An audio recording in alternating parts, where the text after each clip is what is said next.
θέση για τα πρόσφατα γεγονότα που συνέβησαν στην περιοχή της νεκρής ζώνης στην πύλα της Κύπρου, όπου οι Τουρκοκύπριοι απέστειλαν ακόμα και τεθωρακισμένα οχήματα μαζί με δεκάδες αστυνομικούς εισαγωγικά με πολιτική περιβολή και είχαν το θράσος μάλιστα να υψώσουν και τουρκική σημαία,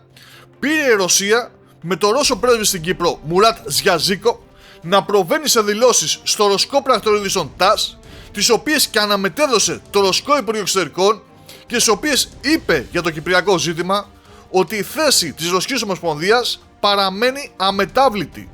και ειδικότερα για την κατάσταση στην πύλα, ότι οποιαδήποτε ζητήματα μεταξύ των κυπριακών κοινοτήτων μπορούν να επιληθούν μέσω διαλόγου και διπλωματίας, καθώς και μέσω ειρηνικών συζητήσεων με τη μεσολάβηση του ΟΗΕ.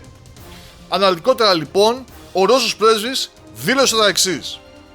«Είμαστε πεπισμένοι ότι οποιαδήποτε ζητήματα μεταξύ των κυπριακών κοινοτήτων μπορούν να επιληθούν μέσω διαλόγου και διπλωματίας, καθώς και μέσω ειρηνικών συζητήσεων με τη μεσολάβηση του ΟΗΕ.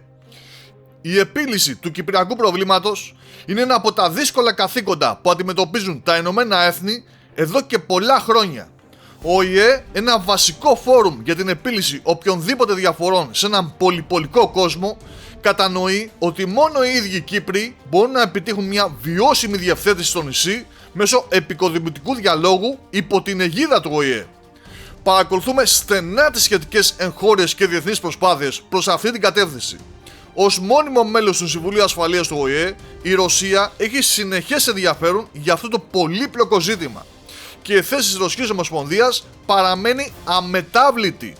Η Μόσχα υποστηρίζει σταθερά μια συνολική, βιώσιμη και δίκαιη λύση στο κυπριακό πρόβλημα που εξυπηρετεί πρωτίστως τα συμφέροντα και των δύο κοινοτήτων στο νησί, καθώς και το στόχο της διασφάλισης της ειρήνης, της ασφάλειας και της σταθερότητας στην Ανατολική Μεσόγειο.